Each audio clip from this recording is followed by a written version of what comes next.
this, and then I'm doing that. You need 3 hands. That, and then I'm doing that. Right, over to Brian. Okay, can you, yes, you can hear me, good, right. Okay, welcome to my talk for the next hour on, not only on the Battle of Dien Bien Phu, but on Indochina in general, because you really need to know how to get to the point where Dien Bien Phu's fought in 1954, 53-54, to fully understand what the raison d'etre for the battle itself. Dien Bien Phu is not a huge battle in some ways. 16,500 roughly French soldiers, lots more Viet Minh, somewhere about 50,000 combat troops and another 50,000 porters and supporters, supporting the battle itself. So not a huge battle, but its significance was extremely marked in relation to the first time that a conventional army had been beaten by an effectively terrorist organization in a pitched battle anywhere in the world. And it's really right at the beginning of the Cold War. So that makes it interesting in its own right. If you could change the slide, James. Yeah, that's the one. Okay, this first thing I want to talk about is the ground. Indochina had been a French colony since about the middle of the 19th century in parts. It consists essentially of what was known as the 5 kingdoms, Cambodia, Laos, and the 3 parts of what we would call Indochina: Tonkin in the north, Amman in the center, and Cochin China in the south. Now, obviously, Tonkin, Amman, and Cochin China would now be known as Vietnam. But at the time, theoretically, they were 3 separate kingdoms, although they worked together. This had all officially been French Indochina since 1890, when the creation of what became known as the 5 kingdoms. The French, obviously, at the end of World War II, decided that they needed to keep control of Indochina, part of their empire, and they were going to keep control of it. Around it, obviously, you got Thailand, can't speak, to the west, and to the north, China, which is probably the most important thing you need to take into consideration. Thailand doesn't come into it, but China does to a large extent. The main cities, all right, in the south, Saigon is the capital of Cochin China, obviously now known as Ho Chi Minh City. Way in the center is theoretically the capital of Amman, the central section of what is now Vietnam. And Hanoi in the north is the capital of what was North Vietnam for a period of time. I've also highlighted to the left of that Dien Bien Phu. I'll put a box around it to give you an idea of where it is. It's on the Laotian border, just south of what are known as Thai Highlands. More about that in a minute. Okay, if you could change that one over. That's it. Okay, Tonkin. Now, most of the combat operations from an Indochina perspective, whilst there was fighting all over Indochina, north, south, and central, the main combat zone between the French and the Viet Minh was in the north, in Tonkin. The French effectively controlled the coastal plain behind a thing called the Iron Triangle. There was a line of fortifications around Hanoi and Haiphong, where they controlled that. And the Viet Minh largely controlled the high ground, particularly the Viet Bac, which I put a circle box around there. That was their main stronghold, the Viet Minh, during the fighting between 1949 and 1946, sorry, and 1954. The Thai Highlands, which I've also highlighted there, very similar to the Viet Bac, thick, dense jungle, but were largely independent. The Thai people didn't like the Viet Minh, right, and fought for the French and at Dien Bien Phu, as a matter of interest, but were largely independent. So the Viet Minh really, their stronghold was in the Viet Bac, which borders onto, right, the Chinese border, which for logistical purposes is really important. The coastal plain is generally flat, used for farming and agriculture. The mountains, the rest of the country, right, consists of quite mountainous terrain, thick jungle, primary jungle, which it's extremely difficult to move through, right, as an organizer. Certainly anything apart from foot patrolling is extremely difficult. The main roads, right, which the French were restricted to a lot of the time, are few and far between, and in many cases are only dirt tracks. They may be marked as a route coloniale, RC, RC4, for instance, which goes up past along the Chinese border behind the Viet back. But in many places, these are not tarmac roads. They're fairly substantial roads, but they can easily be washed away in the rainy season. Bridges can be easily destroyed as well. Again, here you've got Laos on the west there, the plain of jars, and I've also shown where Dien Bien Phu is, so you've got an idea of the ground. The entire Tonkin consists of 8,500 square miles of primary jungle, right? It's not a particularly inviting place, but that's the environment in which these people, if anybody's been in the jungle before, I've certainly been in the jungle on a number of occasions. It's a challenging environment to operate in, to live in, and to operate in as a military force.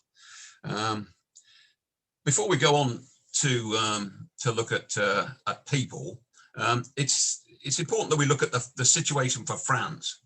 France, of course, was defeated by the Germans in 1940,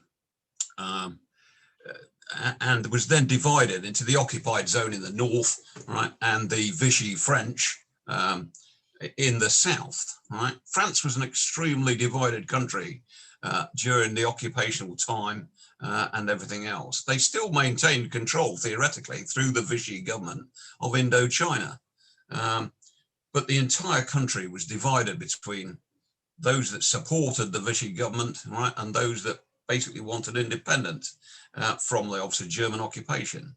There was a degree of collaboration, being diplomatic, and a degree of opposition. A lot of the opposition, interestingly enough, and that comes up when we talk about governments of post-war France, was a communist resistance who were busily fighting the Germans all over France. When the Fourth Republic was formed, once France had been liberated in 1944 and the end of the war in 1945, the creation of the Fourth Republic, politics, a lot of bloodletting between the left and the right in France. Charles de Gaulle, who had initially run the country, gave up the job at the end of 1945, beginning of 1946. France then had a very unstable government, right? Between 1946 and 1954, they had 4 elections and 18 different governments, right? Which makes the Italian government sound positively stable. They've had 51 governments since 1945, which is the longest one, lasting for about 18 months. Most of the relatively stable governments in France between up to the end of 1954, 55, 56, when de Gaulle takes over again, were supported by the left wing, the communists, the socialists, and everybody else. So the entire government system in France was, whilst it wanted to keep hold of its imperial possessions, there was not a great deal of enthusiasm, for the war within the government or population. And this is the background to which the French are having to fight the war. The French army in Indochina is having to fight its war, almost fighting a war with one hand tied behind your back, which is not enormously helpful. Do you want to go on to the next slide, please? Okay, who's who in Vietnam? From the Viet side, obviously the central character to the entire thing is Ho Chi Minh. Who is Ho Chi Minh? It's an interesting question. Born in 1890, died in 1969. If you try and track him down, he was probably born in Amman in central Vietnam, but he left Vietnam at a relatively early age. He was fairly well educated. He lived in France, Britain for a while, America, Russia, China.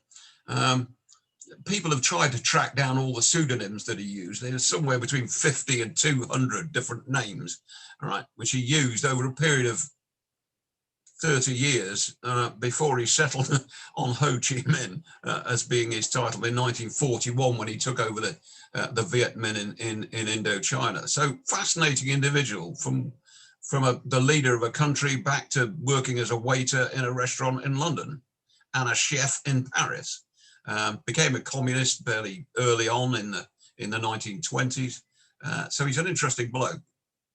And he is in reality the driving force of the Viet Minh from 1941 onwards. And an interesting bloke all the same. Like I say, died in 1969 before the end of the Vietnam War, died of heart failure. But a fascinating individual. Ho is his name. Chi Minh actually means, well, it could be interpreted a number of things: bright star, bright light, shining light. That's generally what it means, and that's the name that he certainly adopted by the time he was running the Viet Minh from 1941 onwards. The other central character from the Viet Minh perspective is Vonion Giap, known by many people as the Napoleon of the East, the Yellow Napoleon sometimes, right? And again, fascinating bloke, born again in Amman. There is a thought that he went to the same school as Ho Chi Minh when he was going to what we would call primary school in Indochina, although they'd have been 15, 20 years apart because of their age difference. But that's a non-proven fact. It's just a theory. Giap grew up well educated, got a degree in law, no military formal education whatsoever. Never served in any military force before he eventually joined the Viet Minh in 1925. And he was arrested and jailed by the French on a couple of occasions, did about 18 months for disruptive behavior. He had an intense dislike of the French. His father died in prison, in a French prison. He was arrested for disruptive behavior. His mother was never recovered from her husband dying. His sister died in prison, arrested by the French. He married in 1946. For a while, his wife was arrested. She died in prison. His wife's sister was guillotined for subversive activity in a French prison in Indochina. So he had no love for the French whatsoever. Having said that, he was highly educated by the French Indo-Chinese education system. Yeah, but a fascinating guy all the same. Learned all his military tactics basically from reading books. He liked Caesar and he liked Napoleon. And a fascinating guy, thoroughly ruthless, I hasten to add, tactically thoroughly ruthless. I'll talk more about that later on. At the end of the war, it's interesting that at the end of the war, in 1945, when the Japanese surrendered, August 1945, Vietnam was left in a vacuum, or Indochina, shall we say, was left in a vacuum. The French hadn't come back. Those that were still having been interned by the Japanese in 1945 were in no position to run the country. Two forces were put into Vietnam, or into northern and southern Vietnam. One was British, an Indian division was brought in, flown in, and they controlled really from the 17th parallel southwards, which runs to the middle of Amman, all the way down to Saigon, right? And they ran that part of the country earlier on in 1945 until 1946. In the north was handed over to the nationalist Chinese, Chinese general ran the north of the country, a more corrupt regime you can possibly meet. They spent their entire time, all right, in the north, cooperating with the Viet Minh, selling arms to the Viet Minh, and they were supposed to move out at the beginning of 1946, but they refused to move out until the opium harvest had come in. So and then they took that with them. Before they all went off and joined Chiang Kai-shek and everybody else. So Vietnam at the end of the war is in a vacuum. Okay, the French haven't got back there yet. They got back into Saigon in the south in 1945. They didn't get into Hanoi in the north till 1946. When they got into the north in 1946, they found that the Viet Minh, right, were already controlling all of North Vietnam, what we would call North Vietnam now, particularly in Tonkin, although they had representatives of the Viet Minh all over the entirety of Indochina. The interesting Viet Minh is an abbreviation of the League for Independent Vietnam. That's what it essentially means, the League for Independent Vietnam. Again, set up in the 1920s, all right, as an opposition to French colonial rule. So the two driving forces really in the battle in Indochina, and in the case of Dien Bien Phu, which is what we're going to be looking at eventually, is those two people, Ho Chi Minh and particularly General Giap.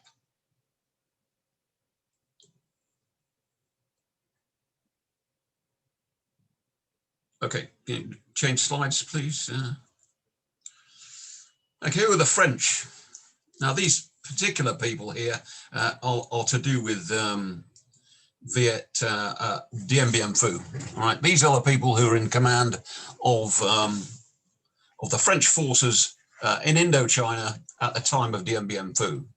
There had previously been there'd been 7 commanders.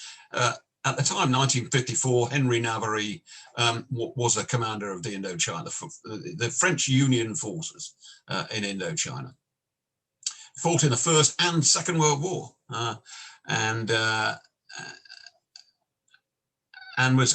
only taken over early in 1953 before the actual before we moved into Dien Bien Phu at the end of 1953. In the North Tonkin, right, the commander in Tonkin was a bloke called Cogny. He'd only been there for about a year when the battles. He commanded all the French forces in the north, right, and particularly in the north. Navarre and Cogny did not get on, right? Almost as soon as Navarre told Cogny his plans for Dien Bien Phu, Cogny asked him to give a written statement saying he took all responsibility for the operation, right? Because Cogny thought he was barking mad.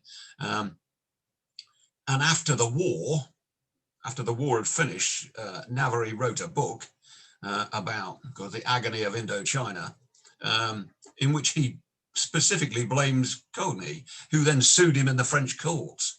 So there's no love lost between these two, and doesn't bode well for operations in Indochina, even remotely. I'll come on to the other 3 guys down below that in a moment. Let's talk about operations in Indochina before 1953, 1954. The problem for the French is that they never had enough troops to control Indochina.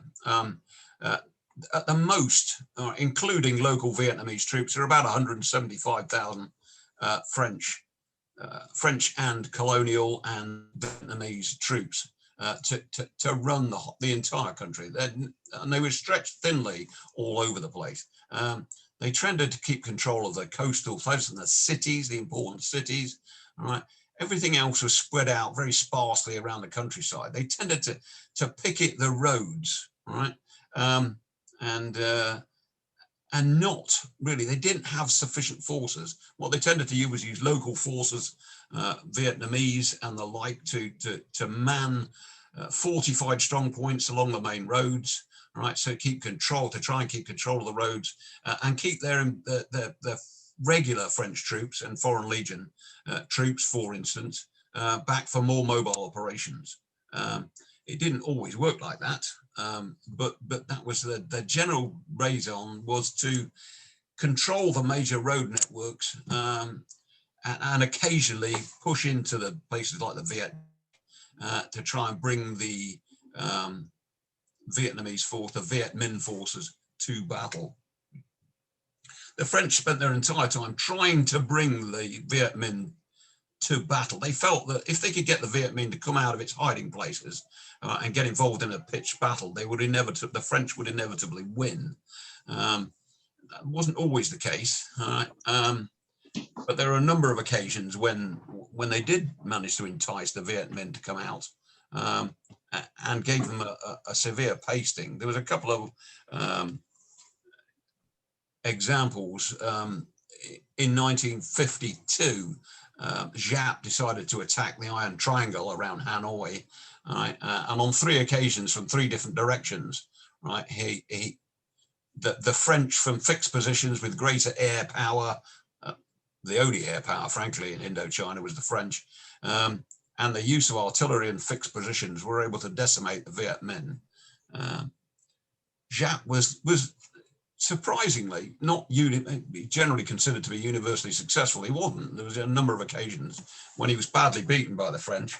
And I think with a lesser working relationship between someone like Ho Chi Minh and Giap could easily have got sacked for the loss of life of some of his earlier frontal attacks, which he still perpetuates in writing to 1954. The biggest loss to the French, right, to the Viet Minh, was a thing called RC4. RC4 runs from the coast up along the Chinese border above the Viet Bac. The French had a number of bases along that line. Dong Qui was one of them.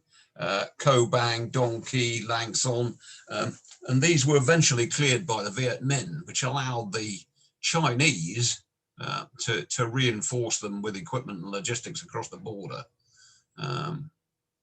So not everything going according to plan for the Viet Minh or the French prior to the Dien Bien Phu operation in 1953 and 1954. To give you an example, the French were almost annihilated at a place called Dong Qui by one of the Viet Minh regular divisions on RC4. And the French lost 8,000 rifles, 500 machine guns, 112 mortars, 13 artillery pieces, and 1,300 tons of ammunition. Okay, which was a good bonus for the Viet Minh. Of course, once they cleared RC4 along that northern border, it was much easier for them to get logistics across the border from China, because they controlled then the entire border area north of the Viet Bac. The other 3 guys on here, or number of guys on here, Christian Marie Ferdinand Lacroix de Castres, he was a commander of the forces during the siege of Dien Bien Phu, a cavalryman. Whether he was suited to a fixed defensive position like this is an interesting question. His command of the operation has always been questioned. Certainly after the siege started, he was very rarely seen outside of his command bunker in Claudine. He simply shut himself away in his command bunker and refused to come out. He didn't lack bravery, because he'd done a number of things. He'd fought in the Second World War as well, but I don't think he was suited personally to the commanding of Dien Bien Phu. The guy below him, Lang Lace, paratrooper, commanded Gap 2. There were 2 what we call GAPs, airborne task forces in Indochina. Gap 1 was commanded by Brigadier Gillis. More about him in a minute. Lang Lace commanded Gap 2.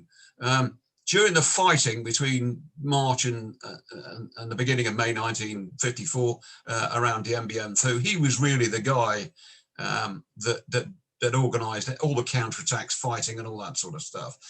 Extremely tough, Foreign Legion officer, and the de facto commander really of the fighting around things. De Castro is in his bunker. Langlaise was out there fighting the battle.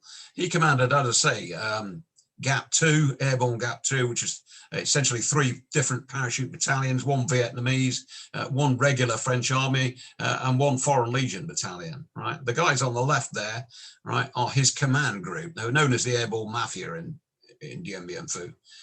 Bortelli commanded a Vietnamese battalion. Bigard, 6 BCP, that was a colonial parachute battalion. Tourette, the 8th BCP, another colonial battalion. Langlaise was a Gap commander. The other guy there was De Castries as chief of staff, who spent more of his time with Langlaise than he did De Castries. But yeah, Gap 2 was dropped in later on in the operation. More about that as we go along. Okay, if you want to change that slide there, James, that'd be great. Okay, let's talk about the Viet Minh. Right, that's the vision of the Viet Minh as a ragged terrorist force. Really is not the case when you're talking about Dien Bien Phu. The Viet Minh fought in three types of force. They had local forces up to platoon level, which lived in villages. They could form companies from a number of villages, and they dealt with a local control of local areas. There were regional forces who could fight up to regimental strength, using a number of these, grouping a number of these irregular forces together. And then there was the Viet Minh, the People's Army of Vietnam. Okay, they're the main force, the Chuk Luk, right, as they were known, and they consist of a number of divisions. Okay, 304th, 308th, 312th, 316th. Were all infantry divisions that fought at Dien Bien Phu. These divisions were about 10,000 men, 9 battalions in 3 regiments with an artillery regiment attached, a light artillery regiment, right? Essentially 3 regiments of 3 battalions, what we might call a brigade. There was also the 351st Heavy Division. These were always under control of Giap, and they consist of an engineer regiment, a heavy artillery regiment, a mortar regiment, a lighter artillery regiment with 75mm guns and mortars, and an anti-aircraft regiment with 37mm and 12.7 machine guns. Right. The regular divisions were extremely well equipped. These pictures here, the pictures, the 2 pictures in the center on the right as you look at it, right, are their victory parade in Hanoi in 1954. Right after they were allowed into Hanoi in 1954. They give a good impression of what they looked like. The 2 guys on the left, right, are typical soldiers fighting at Dien Bien Phu. The guys at the bottom in the trench, again, that's exactly where that's taken is an interesting question, but that's what the troops would have looked like at Dien Bien Phu, and the color picture on the left just shows a general look of what they were like. As far as small arms go, most of the small arms carried by Viet Minh regular troops were ex-nationalist Chinese Mauser rifles, Czech ZB-26 light machine guns, all in 7.92, as per the original ones, because these were what the Chinese army, the nationalist Chinese army, had been with. Increasingly, after 1949, they got Chinese weapons as well. PPSH submachine guns and that type of thing, increasingly more submachine guns than they did at the beginning of the war. But generally, they used the small arms were of Chinese origin. Okay, next slide, please. Okay, the French. As I said before, the French were fighting with one arm tied behind their back. One of the decisions by the French government before when they went back into Indochina was that no French conscripts were allowed to serve in Indochina. Right? That was one of the decisions by the government. Right? Nobody would be forced to fight in Indochina. So what the French had to do was to use only regular soldiers, professional soldiers of the French army, Foreign Legion, right? Vietnamese National Army, the AVN, Army Vietnamese National. Thai irregulars, right? The Thais from the Thai Highlands. I showed the picture on their original map. They fought for the French in up to battalion strength, right? They were extremely good soldiers. The rest of it was made up with colonial troops, Algerians, Moroccans, and that's what they were allowed to use colonial troops, but they weren't allowed to use conscripts from France. And there's some great, there's some, stories going around that the French, for instance, if you gave blood at a French hospital, right, you could sign a form as to whether you wanted your blood to be used for French soldiers in Indochina or not, right? Which is not, doesn't give great confidence to the soldiers fighting in Indochina. So basically, it was fought by the Foreign Legion, elements of the regular army, and colonial troops, rather than French conscripts. Interestingly, almost by 1954, almost every unit, whether they were Foreign Legion, French regular army, right, or anybody else, frankly, would have a proportion of Vietnamese locally recruited people in it. In some units, up to 50%, right, because they were so short of proper French soldiers. They were backfilled with Vietnamese soldiers. Many of them fought extremely well. It's not a bad thing. Many of the Vietnamese units fought extremely well. But this is the problem that the French have really got, is that they're always short of troops. They're always short of almost everything else. As far as small arms go, the French generally use a MAS 36, which was the pre-war French 7.5mm. The light machine gun, 24-29 light machine gun, 7.5mm was a standard light machine gun. They used a lot of American equipment. Carbines were popular.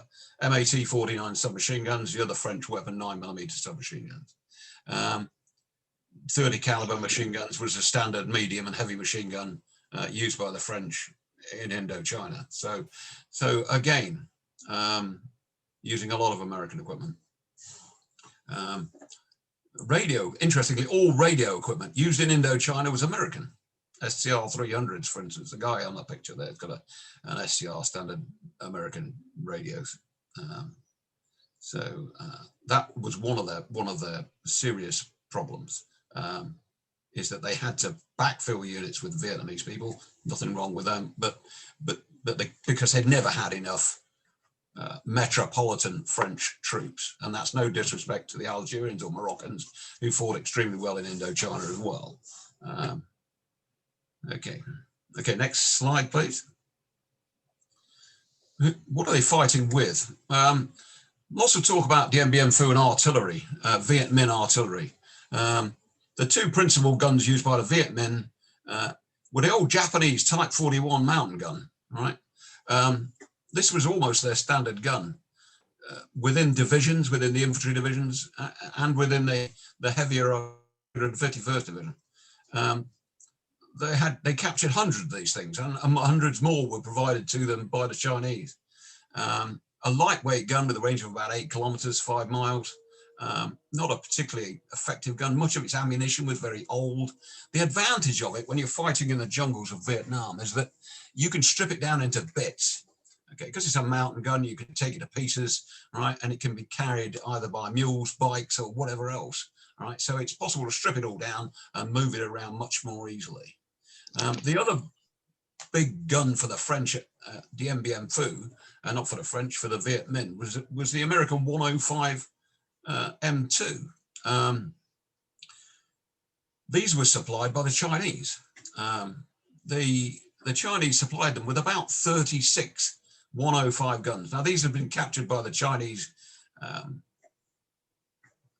communists from the nationalists who had been provided them by the Americans during the war against the Japanese. Convoluted way of getting there. Some of them were also captured in Korea, right? But they were supplied, and the Viet Minh used 24 of these at Dien Bien Phu, right? 24 105 guns, range of 11 kilometers, astonishingly. Now, they had to move them from the Chinese border 200 miles effectively to use them at Dien Bien Phu. Now, much of that was done by towing them with trucks around back roads around the north of the Viet Bac. But the last 20 miles or so, the only way to get the guns in position was to pull them, drag them over the hills, right, and into position to fire against the position at Dien Bien Phu. This is one of the reasons why, although the French jumped in on the 20th of November 1953, the first 105 gun fired on them at the end of January 1954, because it took Giap a long time to get these guns into position to be their most effective. The lighter guns, you could get there relatively quickly. Other weapons used by the Viet Minh, 12.7 DSHKs. They used loads of those to suppress the aircraft over Dien Bien Phu. They also had about 36, somewhere between 30 and 40, 37mm anti-aircraft guns, which again had to be dragged the last 20 miles into position around Dien Bien Phu to discourage the French Air Force.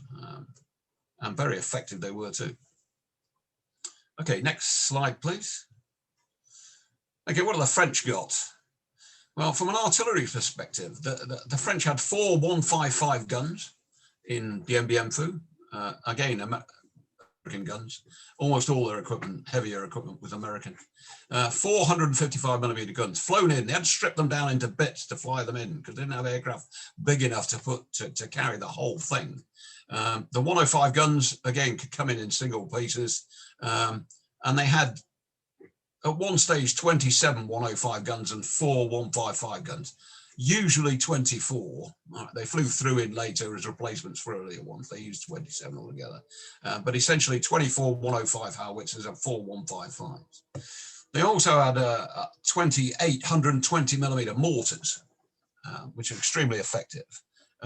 The Viet Minh also had 120mm mortars. There are no pictures of Viet Minh using 120mm mortars, but they did have some, about 48 of them, okay, which are extremely effective weapons.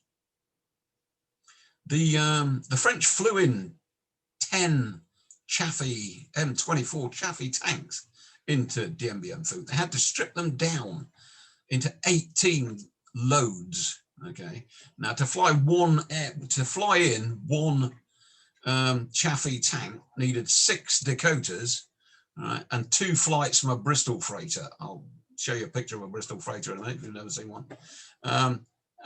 Onto the airfield, and then they put them together on the side of the airfield. The Foreign Legion guys actually reassembled them on the side of the airfield, and they flew in 10 of them.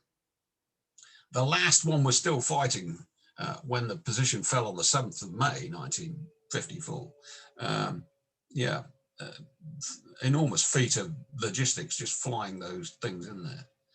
The commander of the artillery was what called Perruth, okay, Colonel Perruth, World War II veteran, served 3 tours in Indochina, lost an arm outside of Saigon. He only had one arm. There was concern that they wouldn't have enough artillery at Dien Bien Phu. He didn't agree. He said, "I've got more guns than I need," as it says there. And his famous quote, all right, "No Vietnamese cannon will fire more than 3 rounds before it's located and destroyed. Don't worry, boys, we'll destroy all the Viet Minh artillery," right? Which he roundly failed to do. Yeah. So that's what the French have got. Okay, next. Transport, or lack of it. One of the big problems for the French, if you're gonna build this aero-terrestrial base 300 kilometers behind enemy lines, you need to be able to supply it. And that was a big problem for the French. The French had about 67, 75 at the most, C-47 Dakotas. They could drop about 2 battalions at a time, and they could drop a number of stores. So they were really hamstrung to put a force 300 kilometers behind enemy lines and keep it supplied by air was always going to be a problem. The commander of the Air Force told General Navarre before he launched the operation, having been briefed on what the operation consisted of, that they will struggle to keep it resupplied and to form the base and to keep it resupplied. Now, lucky for the French, the Americans supported them with C-119 packets. That's the aircraft in the middle there. 6 were provided to the French Air Force, a much bigger aircraft, a much more capable aircraft. There were about 24 of them altogether. The rest were flown by the CIA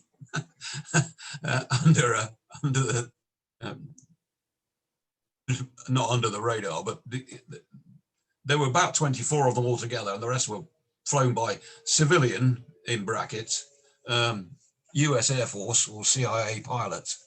But they did a massively good job in keeping resupply going into Dien Bien Phu. The picture bottom left's an interesting picture. It's taken out the back of a C-119 packet flying over Dien Bien Phu. Just dropped a whole load of stores. But it's an interesting photograph all the same, which is really good. But the bottom right aircraft, a Bristol Freighter, when they were flying initially the artillery and the tanks into Dien Bien Phu, they used Bristol Freighters. Now, these didn't belong to the French Air Force, they belonged to Vietnam Air. Right? There were 6 of them in Vietnam, and they just basically appropriated them and flew in. And they were what were used for flying in the M24 Chaffee tanks, or in bits. Okay, you needed 6 Dakotas and all 3 Bristol Freighters. The Bristol Freighter, even being a bigger aircraft, with a huge door at the front to put the stuff in, struggled to lift the heavy parts of a Chaffee tank, and they had to strip everything out of it. And it literally just had enough fuel to get it there and back again to do the job. So a problem of transport. They haven't really got enough air transport to do the job. Okay, next one, please. Okay, Operation Castor. This is the operation to jump into Dien Bien Phu. Okay, and to set up an aero-terrestrial base. What the idea is that they're going to set up a base in the valley of Dien Bien Phu for a number of reasons, and I'll try and go through those to work out what the French were trying to achieve. Why were they doing this? The French were having a problem in Laos with the Viet Minh moving into Laos. So what they wanted to do was try and interdict the line of communication which ran through the valley of Dien Bien Phu to cut off the Viet Minh troops which would go into Laos, which was becoming a problem. Now, the French had done this before. They'd fought a battle in 52 at a place called Nha San, where they dropped 5 battalions behind the Vietnamese lines, set up a hedgehog defensive position to draw the Viet Cong onto them. And that operation was quite successful. Right? Giap took the bait and attacked it, and the losses for the Viet Minh were quite severe. It's one of the least successful of Giap's battles. So Nha San was successful. One of the reasons it was successful is that the base, once they dropped in, was set up on top of a series of hills, which was not going to be the case in Dien Bien Phu. So that's one of the reasons. The setting up of a base, why do we want to do this? We want to protect Laos. The other thing was that Navari wanted to bring the Viet Minh to battle. That's what he wants to do. He wants to draw them onto him so he can destroy them in a fixed battle. A number of conclusions were done about the valley of Dien Bien Phu. The valley itself is about 10 miles long and about 6 miles wide, surrounded by wooded hills with small knolls in the bottom of the valley. The river Nam Yam runs through the bottom of it, and Route RC41 runs through it as well. So it's significantly important from a logistic base. There's also an airfield there. The French had occupied the valley before, although they weren't occupying at the time, and they built an airstrip there before. So there was already a semblance of an airstrip there, right? It was on Route 41, which was an important transit route for the Viet Minh, and it's got water supply. It's in the middle of a valley. The French made a number of assumptions, one of which that the Viet Minh would not be able to bring their artillery to bear, right, effectively. They worked on the principle that even if the French, the Viet Minh rather, could bring their artillery into position, it'd be lightweight cannon, like 75 millimeters. They had no idea they were going to bring 105s. And the general assumption was that all their artillery would have to be positioned on the reverse slopes, which would reduce their range and effectiveness. What Giap did ultimately when he got his artillery into position was they dug them in on the forward slopes, which increased their range. And the Viet Minh always had a great advantage, right, of being able to look down on Dien Bien Phu from the high ground, which gave them good ability to adjust whatever artillery fire they were going to do. Operation Castor then, it's going to be launched on the 20th of November 1953. Most of the troops weren't briefed till the 17th of November. Okay, they'd been got together, they knew something was going to happen, they didn't know what the plan was, right? And for security reasons, they weren't briefed until about the 17th of November. Right, the initial drop was into the center of the valley. Please try and ignore the defensive positions which are on that map. It's just showing where the DZs are really. These defensive positions haven't been set up yet. On 3 DZs, 2 battalions going to jump in the morning because we've only got enough aircraft to drop 2 battalions at a time, and 1 in the afternoon, followed over the next period of days by another 2 parachute battalions. So eventually there'll be 5 parachute battalions, right, plus engineers and all the rest of the support in the valley of Dien Bien Phu. There were Viet Minh in the valley. 148th Viet Minh Regiment was training in the valley at the time when the drop went in. Okay, and there was fighting on the DZ, and the French, whilst they consolidated very quickly, lost about 30 blokes, all right, while they consolidated, clearing the Viet Minh out of the valley. But apart from that, it was an entirely successful operation. Most of these pictures were taken at the time. The top left one is taken at the time. The middle one on the left is another picture taken in the afternoon for the drop in the afternoon, and the one at the bottom in the center again is in the afternoon. The one on the right was taken later on. The top right one is not Dien Bien Phu, it just looks right, so I put it in there.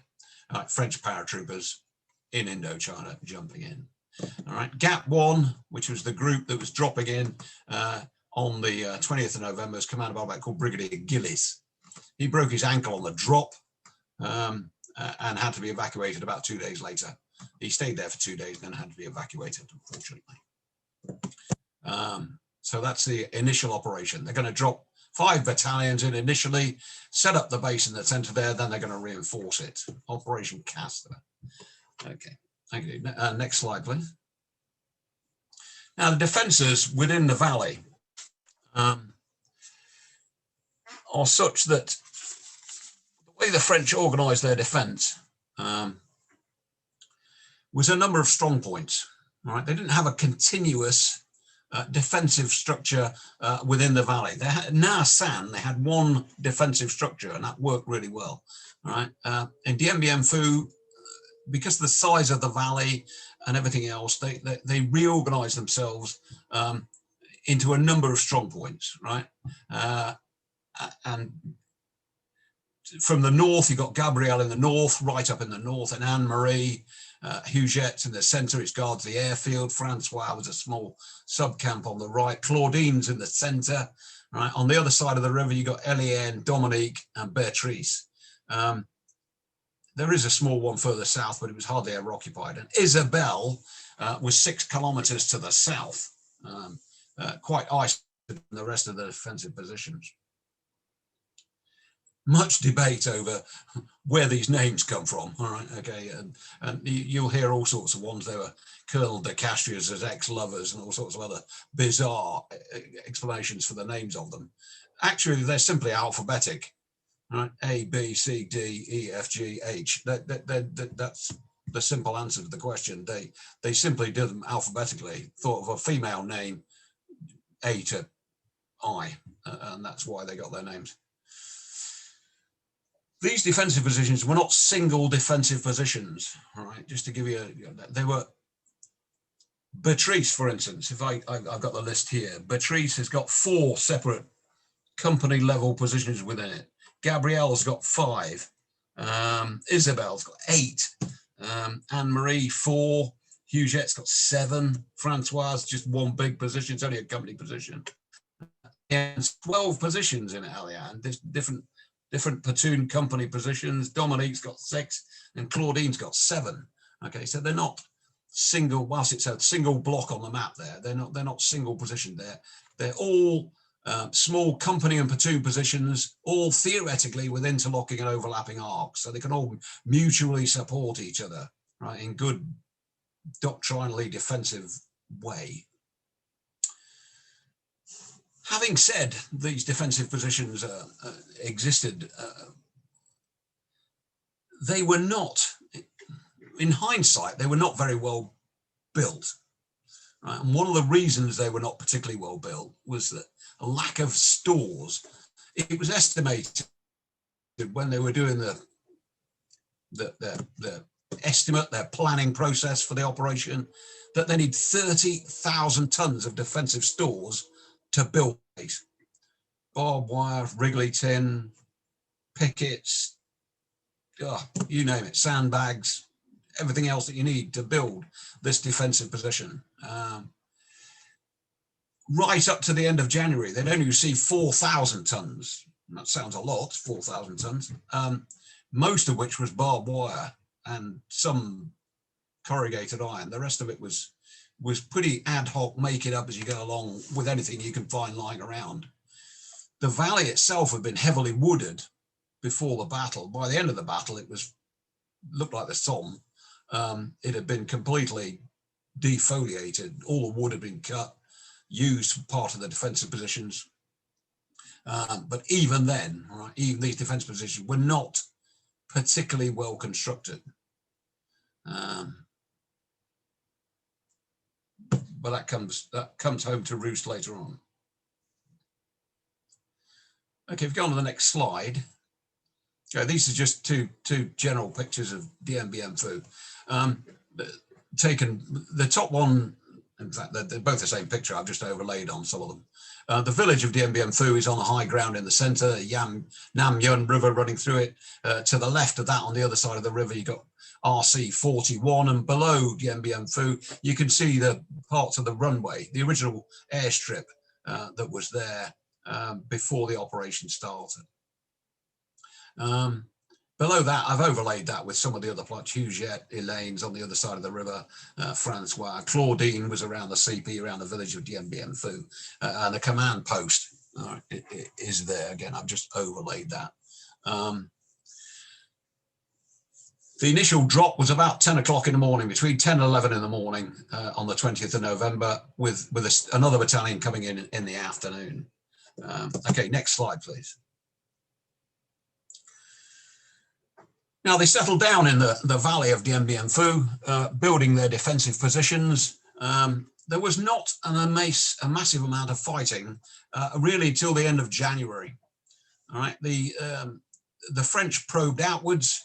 All right, the Viet Minh probed inwards. But what was generally going on is they're digging their defensive positions. They're preparing their defensive positions in the valley. Giap with the Viet Minh is busy building up his forces, his logistics, getting his artillery in, getting everything else into position. All right, and really between November and the end of January, whilst there was fighting by battalion, even battalion level patrols going out into the forest and into the trees, there was not a massive amount of fighting there. Right? Now that period of time was not well spent by the French in reinforcing and building their defensive positions.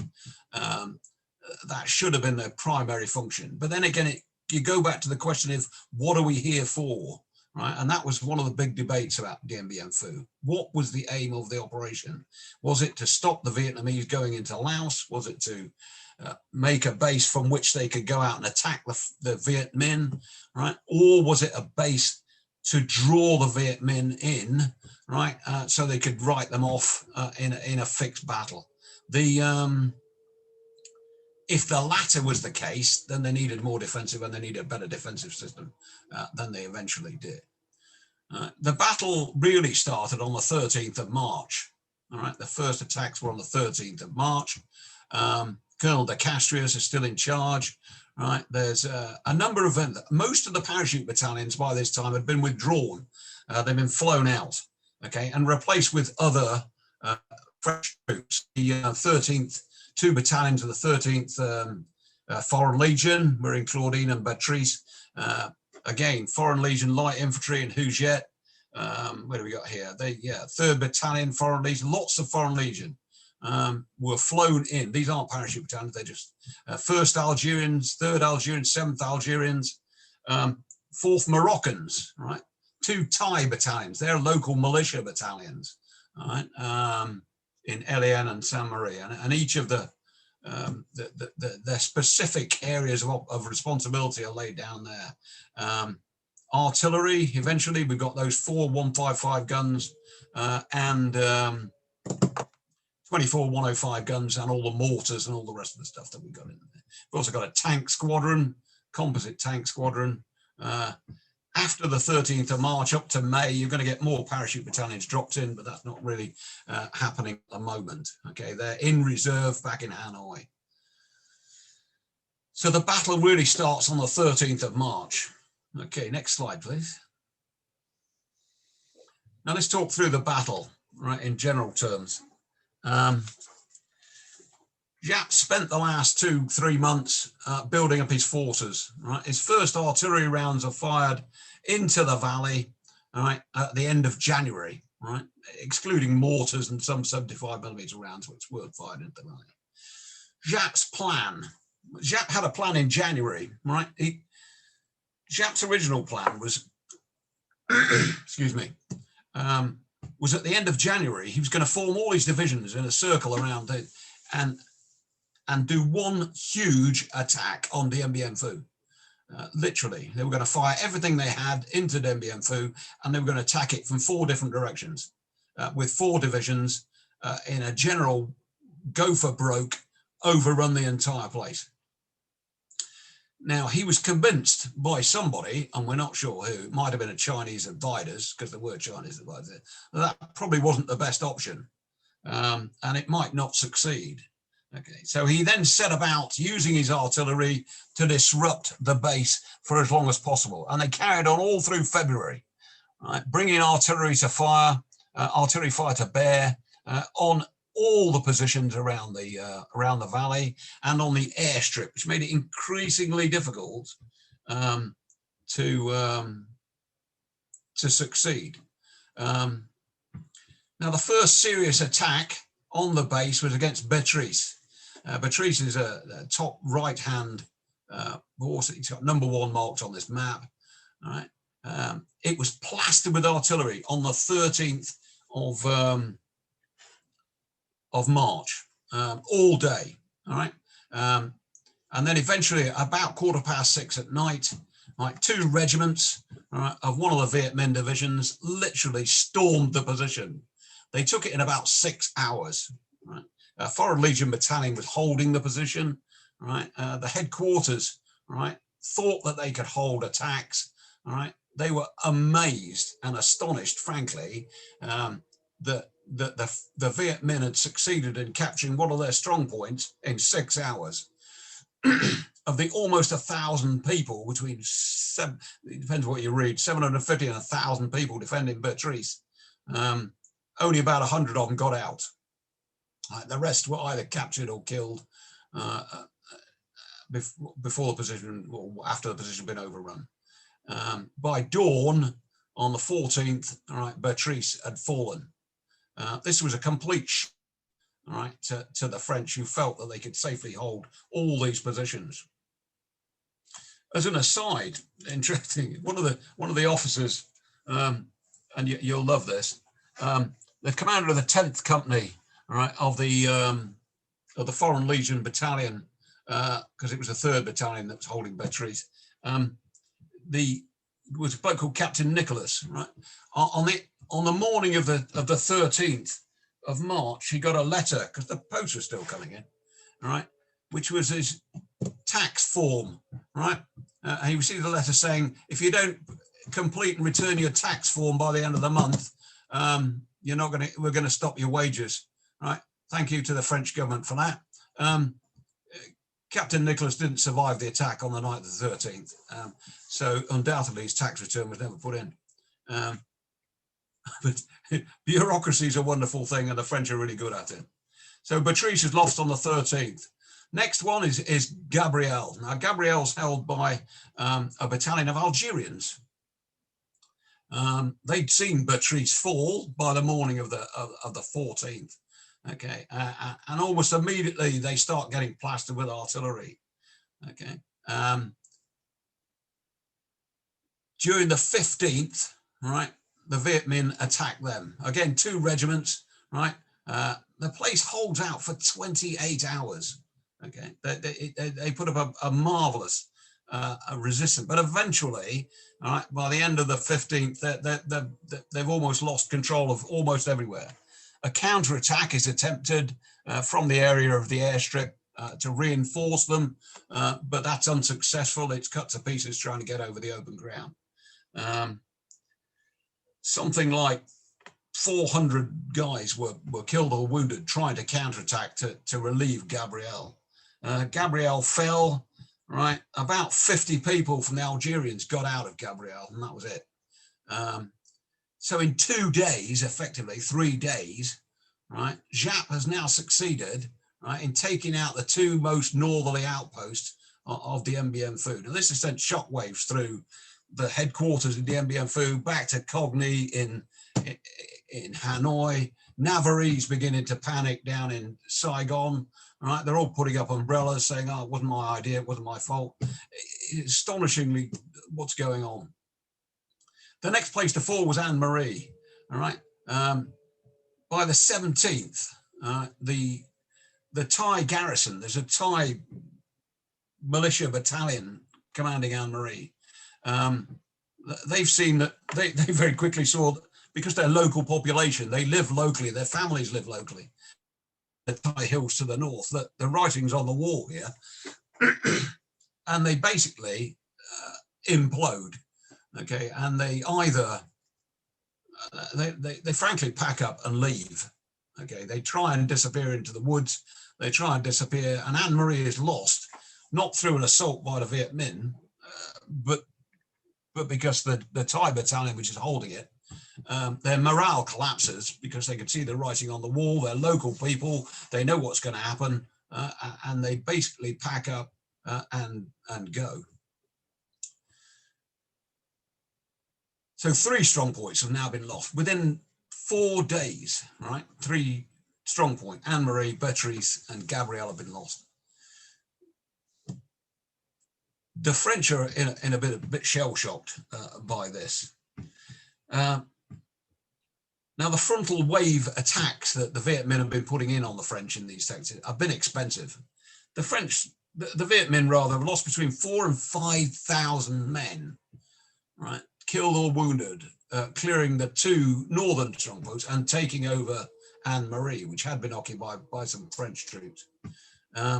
So enormous losses, these wave tactics that they unsophisticated attacks. Giap then decides we need a pause, we need a rethink. And what he does from then on, he starts, right, sapping, he starts siege warfare. They start sapping in, they start digging trenches in, they start digging mines under French positions. This is all going back to World War I, almost the Somme type tactics. And creeping forward and eliminating strong points in a slow and methodical way. And they carry on doing this really until the middle of April.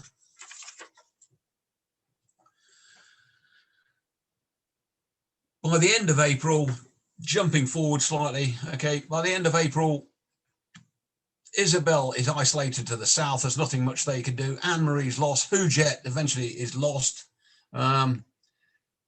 They're worn down. Dominique and Eliane, who are on the other side of the river, the two first ones that fall. The French try desperately to cling on to holding on to them, but they can't, and they lose those. The entire place is being constricted all the time. The Viet Minh largely ignore Isabel in the south, thinking, well, we're not worried about that because it's not part of the main defensive position anyway. We'll worry about them later. Francois, which is a small position on the outskirts, is abandoned, all right, as they pull back into the center. By the third week in April, the air is usable. So every single thing that comes into the base now has got to come in by parachute, resupply. The Americans give the French 30,000 parachutes during the Battle of Dien Bien Phu, right, for airdropping support, which is quite astonishing. Airdrops carry on. Paratroops are dropped in, right? Another 4 battalions, equivalent of 4 battalions, are dropped into the center of Dien Bien Phu. You can argue reinforcement of failure is not a good basic principle, but they want to hold on to this. And I'll talk about this when we come to talk about the Geneva conferences, because that's equally important. The raison d'etre for this is equally important there. But these people really, they're fighting for survival here down at the bottom of the valley. The French got to the stage, they dropped 600, or attempted to drop 680 guys into the valley who'd never parachuted before, okay, as reinforcements. These guys' first jump, right, from an aircraft was into Dien Bien Phu. Some of them refused to jump because they'd never jumped out of an airplane before, but somewhere in the region of 600 of them actually jumped into the valley. Astonishingly, very few of them were injured, even though they were largely untrained parachutists. But by this time, Giap 2 is basically running below. Lang Lace and the airborne mafia. De Castries is stuck away in his bunker, and he's sort of getting on with running his affairs, whereas Lang Lace, Bigard, and the rest of the airborne guys are busy fighting. And Leland, who's fighting his own personal battle down in Isabelle, he's another Foreign Legion officer down in Isabelle. Eventually on the 7th, if you could put the next slide on, James.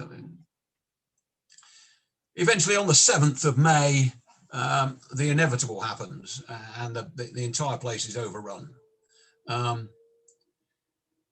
The flag, your bottom right-hand corner, the flag there is raised over De Castries' headquarters.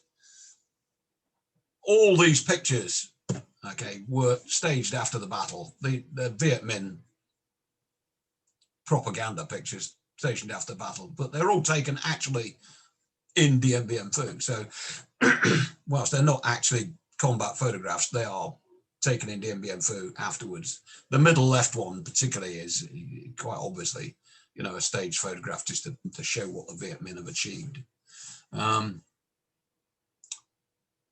the center falls on the 7th. Isabel in the south, right? There is thoughts of breaking out from Isabel in the south, trying to get into Laos, about 100 kilometers away. Eventually they abandon that. And Isabel is overrun on the morning of the 8th. Okay, so effectively the battle's over on the 7th. Isabel surrenders on the 8th. De Castries is captured in his bunker, which is the one with a flag on the bottom right-hand side there, right, on the 7th. So that the entire place is overrun on the 7th. Interesting, the last drop of reinforcements into Dien Bien Phu is on the 6th. They're still dropping people into Dien Bien Phu, individual replacements on the 6th of May, and it's overrun effectively on the 7th. Excuse me. Okay, if you put the next slide on, please. Now, in human terms, for what is a relatively small battle, unless you're involved in it, obviously, 16,000 odd French Union forces were in and out of the valley at Dien Bien Phu. By the time they surrendered, 7,000 people were taken prisoner in the valley. And they're a combination of Vietnamese, Algerians, Moroccans, French, Foreign Legion, and almost anybody else you can think of. They were then marched all the way up towards the Chinese border, right, and round in circles a lot of the time, and put into prisoner of war camps. They were generally separated. The Algerians were separated, and Moroccans were separated from the French. The Foreign Legion was separated from the French. The Vietnamese, any Vietnamese soldier effectively captured in the valley disappeared. 9 out of 10 Vietnamese soldiers who were fighting in the valley of Dien Bien Phu were never heard of again. What happened to them? You know, they were considered traitors by the Vietnamese people and the Viet Minh, and were basically eliminated. The French casualties estimated at 9,000. The Vietnamese lost about 23,000 soldiers killed or wounded during the battle. Right, it was an extremely expensive, right, battle from the Vietnamese, and the Vietnamese had effectively fought themselves to a standstill. The regular divisions of the Viet Minh were in tatters at the end of the battle at Dien Bien Phu, and it was going to take them a while to sort themselves out afterwards and rebuild themselves. Of the commanders captured in the battle, the Cassius was captured. Bigard, if you look at the picture, the second down on the right, that's the Cassius forward on the left. Bigard, he's an interesting Frenchman. He's the guy at the back with the hat on, sort of skulking at the back. He was a commander of a battalion. Langleigh's the guy with the hat on the right. They were taken prisoner. They were better treated than the rest of the prisoners. About 3,000 Dien Bien Phu prisoners survived. Okay, but their condition by the time they were repatriated at the end of 1954 was quite appalling, as testament by the pictures at the bottom there. Interestingly, the prisoners were treated completely differently. The French ones were repatriated through Hanoi. The Foreign Legion, Algerians and Moroccans, were taken north into China and then shipped through Russia, right, into Eastern Europe, and then handed over that way. It was a way of a sort of divide and rule policy. They tried to re-educate the Algerians and Moroccans that they really should be thrown off, excuse me, yeah, the French yoke, all right, and of course they get the Algerian wars later on in the 50s, which is in itself interesting. So whatever nationality you were treated entirely differently, which is an interesting concept. But the Vietnamese, effectively, anybody who was Vietnamese fighting in the battle effectively disappeared. Next slide, please. And the background to all of this, right, is the Geneva conferences, which started in, theoretically started in July 1954. Now, the Geneva conferences had two roles. One was about Indochina, and the other one was about Korea, because of course what we haven't mentioned, of course, is Korea from 1950 to 53. So the Geneva conferences were, well, what are we going to do about Indochina and Korea? Korea was obviously divided along the 38th parallel, as it had been prior to the Korean War. And the knock-on effect for Vietnam was, right, that they divided Vietnam in half along the 17th parallel, what would become known during the Vietnam War as the demilitarized zone along the 17th parallel. With the communists controlling the north, right, Laos became independent, Cambodia became independent, and Vietnam in the south became an independent nation. This suited nobody in particular. The Vietnamese didn't like it, north or south. The Americans didn't like it. The French didn't like it, but they'd lost the war anyway, so the influence of it was pretty null and void. And that was the end result, okay? Dien Bien Phu was lost. That effectively sealed the end of the Indochina War. And Vietnam, through the Geneva conferences, was divided in half. The Geneva conferences were still forming up when the fighting was still going on in Dien Bien Phu. Can you change the next slide? Yeah, it's a satirical cartoon. The fall of Dien Bien Phu, the people in Dien Bien getting newspapers telling them what's going on in Geneva, where they're talking about the fact that they've already lost the war. Okay. It was important for both sides. The French wanted to hold on at Dien Bien Phu to put themselves in a good position at the Geneva conference. The Vietnamese wanted to win at Dien Bien Phu to again put themselves in a decent position at the Geneva conference to get what they wanted from that conference. So both for both sides, Dien Bien Phu was an important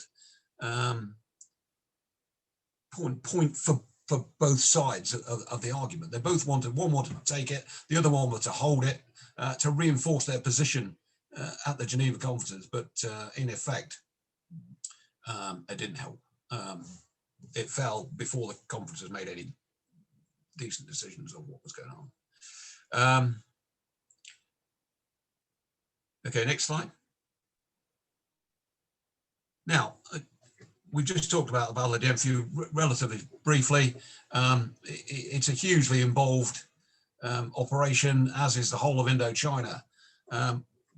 What I would try to encourage you to do is to read more about Indochina. There are lots of books written about Dien Bien Phu. The two earliest ones really are Hell in a Very Small Place, written by Bernard Fall. Somebody mentioned him earlier, was talking. And he wrote Street Without Joy. You can get Street Without Joy quite easily off Amazon or whatever. It's a great book. Interesting, Street Without Joy was the name given to Route RC1, which ran down through from Hanoi to Saigon. It runs all the way down the center of things. And it was reckoned by the French that you couldn't, nobody ever traveled all the way from one end to the other without being ambushed somewhere. So it was always known as the Street Without Joy, which is why Bernard Fall called his book that. Street Without Joy, rather, produced in 61, I think, right? And Hell in a Very Small Place about Dien Bien Phu in 66. Bernard Fall, interesting, was killed in Vietnam in 1967 or 69, I can't quite remember which. He was on patrol as a reporter with the 1st Battalion 9th Marines near the demilitarized zone and trod on a mine which killed him and his photographer that was with him. More books. Ed Morgan's Valley of Death is very good. If you like people, Valley of Death is extremely good talking about people. Goes into detail of different people. Howard Simpson's Dien Bien Phu, The Battle America Forgot is quite good. Good general overview of the battle. Interesting, he's, of all the people who wrote books about Dien Bien Phu, he actually went there during the battle. Okay, he visited the site. That's him sitting there talking to two Foreign Legion guys in Dien Bien Phu in 1954. So he was uniquely positioned to comment on what was going on. Dien Bien Phu, Hell in a Very Small Place, was always considered to be the book to read on Dien Bien Phu. It's still a brilliant book. I mean, don't get me wrong, but it's been replaced by a lot of modern books. Martin Winrow's The Last Valley is an excellent book, right? 700 odd pages. It's a big old tome, but it's well worth wading through. It's a really good book. If you like facts, figures, and statistics, Boylan and Oliver's Valley of the Shadow is an excellent book. Yeah, that one, excellent book. Statistics, fabulous, right? Whereas Valley of Death's good on people, Valley of the Shadow is really good on logistics stuff, numbers, and all that kind of thing. Max Hastings' Vietnam book, first 5 chapters are all about Indochina, well worth reading. Embers of War is an odd book. I've got a copy of it, although I haven't read it. I've got it here, another tome, which I should wade through at some stage. But I haven't read it and I haven't really got into it yet. But he got a Pulitzer Prize, so it can't be that bad. Okay, next slide, please. If you like short reads, Battles in Focus. Where is it? There you go. That one is a good little book. It's a sort of an, I don't know if you know what Osprey books are, but that's an Osprey sized book. It's quite good. Cold War, Dien Bien Phu, again, very good book, short read, but excellent book. If you just want a little bit. Indochina, yeah, the Osprey book on Indochina, you know, got books coming out in the years. It's really good. It generally talks about all the types, troops and equipment stuff, that, and generally overview of the fighting in Indochina. That's a good Osprey book as well. French Foreign Legionnaire, Viet Minh, covers some of the battles of, I briefly mentioned, like Nha San, covers that. French armor in Indochina, if you like armor. There is an Osprey book coming out on Dien Bien Phu, but it's not coming out until August. But I'm sure it'll be as good as all the Osprey books in general terms. If you just want a short read on a battle, then they're great. Right. Okay, next slide. Books on Giap, or by Giap, if you like. Victor of Vietnam, Giap, middle one at the top, is his autobiography written by Peter MacDonald. I haven't read it, I hasten to add. Victory at Any Cost is a really good book, written by Curry. It's all about why the Viet Minh really wanted to take Dien Bien Phu, and why Giap was willing to take a victory at any cost. He needed a victory because of those Geneva conferences. Logistics in Vietnam, I've got, but waded into it. It covers the Vietnam War as well. If you like statistics, that's the one for you. The other two at the bottom there, The People's War, People's Army, is written by Giap. I've looked at it, I haven't read it. It's quite interesting. It looks interesting. I haven't read most of it. Okay, next slide. If you like fiction, okay, this came out in 1971. You might recognize the picture on the left. The Devil's Guard is about, it's a fictional representation of the French Foreign Legion in Indochina. It's a good read. It's a fascinating sort of memoir of somebody who fought, a German who fought for the Foreign Legion in Indochina. It's perfectly available now. You can get it. It's yeah, I've got a copy here. There you go. It's available now. You can get it. It costs about £6. It's an interesting read. If you like a bit of fiction based on fact, it's a good read. Trying to get an original copy, fortune, it's ridiculous. Okay, next slide. Yeah, we don't know. Next one. Okay, last slide. This is Genevieve Gallard, sorry. Interesting lady. She was the only woman in Dien Bien Phu. She went in April, March 28th rather. She landed in a Dakota. She was a medic, an aero medic. She landed, the Dakota was got damaged on landing. It was then subsequently hit by artillery and she got stuck there. And she stayed till the end. She worked as a nurse in the Central Infirmary and became generally known, whether she was known at the time, she became known as the Angel of Dien Bien Phu. Fascinating woman. She didn't want any publicity at the end of it, but she was fated for all sorts of reasons. She was released on the 24th of May by the Vietnamese, along with medics, doctors, and other people, and off she went into doing a tour of France and all sorts of things. She's still alive. She lives in Paris. She married a colonel in the French army, and she lives in Paris still. Okay, that's the end of my my talk. So, terrific. Thank you very much, Brian. That was fascinating. We've got one question. Did some of the people mutiny against their officers, the French officer, the French soldiers? Did they mutiny against their officers? Not to the best of my knowledge at Dien Bien Phu. There had been some incidents during some of the rather irrelevant sieges along the road networks where locally employed troops had rebelled against their largely French officers, but it wasn't a regular occurrence. And I don't, apart from the Thai battalions deciding to exfiltrate themselves Dien Bien Phu. I don't know of any other incident of that nature, not during that battle anyway. Any other questions? Yeah, if I may, Brian, thanks very much. Really good talk. That was very enjoyable. Was there any kind of attempt by the French to send land forces, a relief column or something, to try and link up with? There were a number of plans to relieve the forces at Dien Bien Phu. One was from Laos, 2 columns set off from Laos to try and link up from the south. It was really, they had problems moving forces over long distances along the roads because of A, the nature of the roads, and B, that they were easily interdicted when they were stuck to the roads. And the distance between any relief column leaving Hanoi and getting to Dien Bien Phu, which is hundreds of kilometers away, was fairly unlikely. But there were a number of plans for breaking out. One was a relief column from Laos. That was a principal one.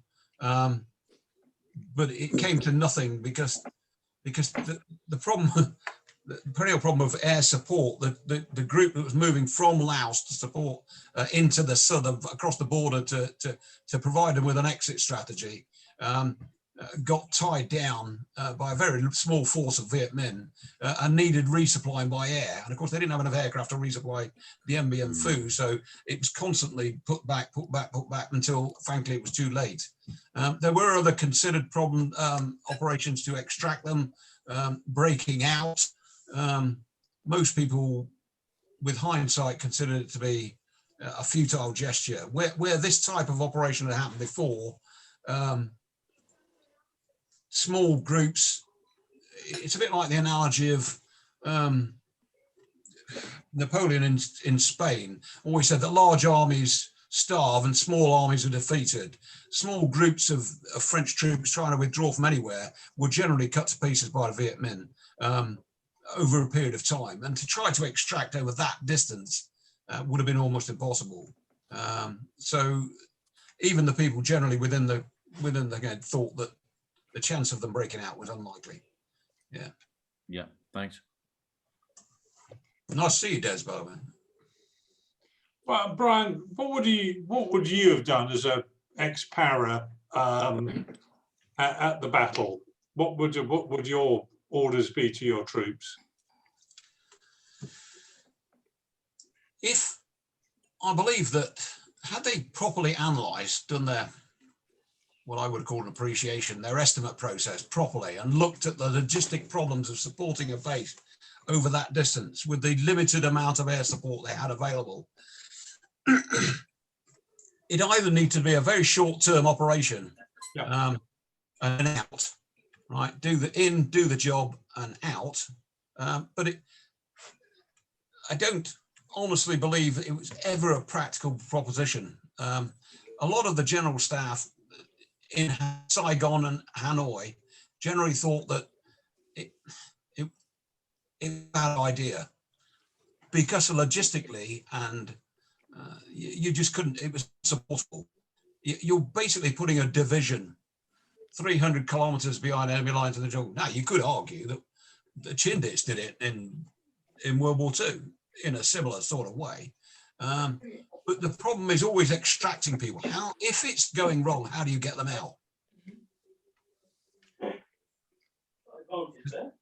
Yeah, does that answer your question? I think it was. I don't generally believe that it was an achievable. The operation was achievable given the resources that were attached to it. Yeah. Yeah, it doesn't seem like an airborne operation. It seems more like a take and hold operation. Yeah, but it was always, yeah, it's a question of what General Navarre was attempting to achieve. And there was always a great deal of debate about what was the role of it. Was it simply to interdict, stop the Viet Minh from going into Laos? Was it an aggressive base? I.e., we're going to put people there so that they can control the local area, right? Or was it a defensive position on which they can draw the enemy in? And that was the biggest problem, is that I don't think they really knew what they were doing there. Yeah, I understand that. Good. Any other questions, Adrian? Have you got anything?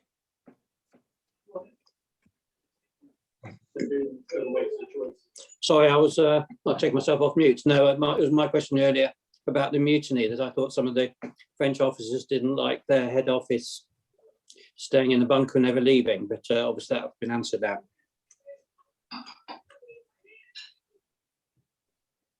We're talking about De Castrius. Yes. Yeah, no, and the person I didn't mention, of course, and I should have done, De Castrius basically ensconced himself in his bunker and let commander of Gap 2, Langlace, get on with the battle. He fought all the counterattacks which went on, counterattacks and holding the positions was later controlled by Langlace Gap 2, the command element of Gap 2. The Perruth, the artillery guy, I should have mentioned him, the guy, the one-armed artilleryman. He said that the Viet Minh won't fire more than 3 rounds before they're located and destroyed.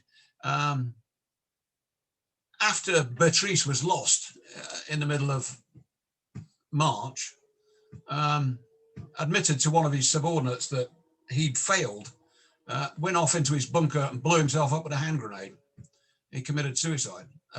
He killed himself on the grounds that he'd lost the confidence of everybody because he'd failed to provide them with sufficient artillery support or to silence the Vietnamese guns. So he actually blew himself up with a hand grenade. So. And there's a French film about the battle, isn't there? There is. That one. Any good? Yes. You can only watch it in French or German. If you're French and German's okay, you're okay. It hasn't even got English subtitles. Yes, the film is good. It's good. Some good film in there. It's interesting to watch, and worth watching. Yeah, absolutely. Got Donald Pleasance in it, strangely enough. It's a good film, but again, I was surprised. I thought there's got to be lots of DVDs about Dien Bien Phu, but if you can find one, you're a better person than me. Books coming out your ears, and they're all big thick tomes, but there aren't got the DVDs about Dien Bien Phu or Indochina for that matter. Vietnam, yes, but Indochina, no. So, it's a kind of forgotten war, really. Yeah. Any other questions? Oh, yeah, go on. What got Brian? Funny enough, Devil's Guard was a book of my youth that I remember. In terms of the any ideas how many Wehrmacht soldiers ended up fighting in the Foreign Legion? Was it, do you have any ideas of portion or numbers? Off the top of my head, no, I don't. There were large numbers of Germans fighting for the Union.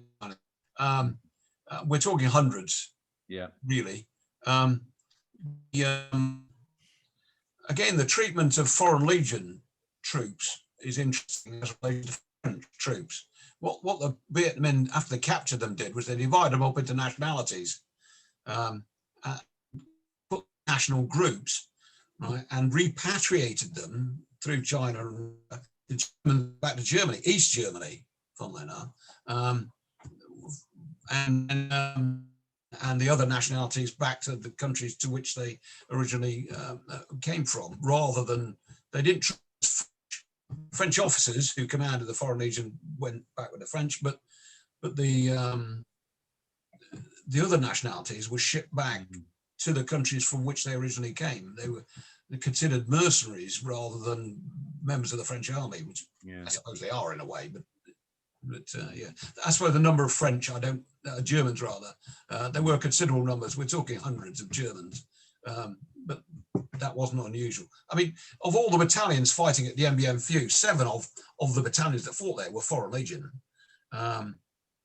So, there's a considerable number of Germans. Big, whose code name was Bruno, he commanded the BCP, the Colonial Parachute Battalion.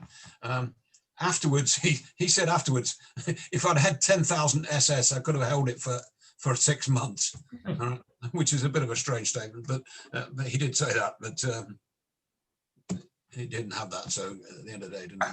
Sorry. Brian Simon's got a question for you. Yeah. Brian, what was the political fallout in Paris after this and the ramifications thereafter? The Mendes government in Paris at the time was obviously involved in the Geneva conferences and so on. The Mendes government fell almost immediately after the French loss at Dien Bien Phu. He resigned. He was replaced by, I can't remember, the French foreign minister, who at the time was at the Geneva conferences, the pre-conferences before the big conference in July,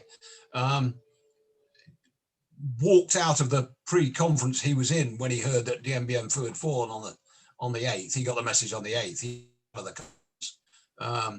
He went to a dinner that night in which Field Marshal Montgomery was at, strangely enough. And Montgomery, being a diplomat that he was, said to him, "How does it feel to be the most unpopular man in France?" But yeah, the French government effectively, at that point, yeah, and like I'd say, there'd always been a shaky coalition of people in the government, really since 1945. So but the French government under Mendes, who was the prime minister at the time, Mendes resigned, and almost the government fell, and they had another election. Of course, not long afterwards, you end up with a Fifth Republic and de Gaulle taking over, and that's all a knock-on effect, if you like, of the loss of Indochina, loss at Dien Bien Phu. Well, the loss of Dien Bien Phu, meaning the loss of Indochina, and therefore, loss of influence. Okay, thank you. Any more questions? No? Well, Brian, thank you very much indeed for an excellent talk. Thoroughly enjoyed that. Not a period of history I know, so it was useful to find out what went on and how it started, the repercussions. And thank you very much for a very interesting talk. Yeah, thank you, Brian. Brilliant. Very, very good. Thank you. Right, well, good night all, and hopefully see you at Britain First, the Brian Let's talk on the 30th, which is a Wednesday. Take care, all. James, Yes. James, all the books I mentioned, will they be available? Can do those? Yes. Or, well, I think if you get in touch with James, I don't know if you want to do this, James, but if he can send you a copy of the slides, which... Yeah. Can you do that, James? Yeah. He's got the books on it, and they're all available online. Yeah. Andy, just give me an email and I'll send you all the information. I think you got my email already because you've emailed me. Yeah, but I'll forget. Okay. I'll resend it then. Well, thanks, Brian. It's greatly appreciated. Okay. Thank you. Thanks very much, Brian. Thank you. Take care. Take Have care. a good weekend, all. And you. Bye. Bye.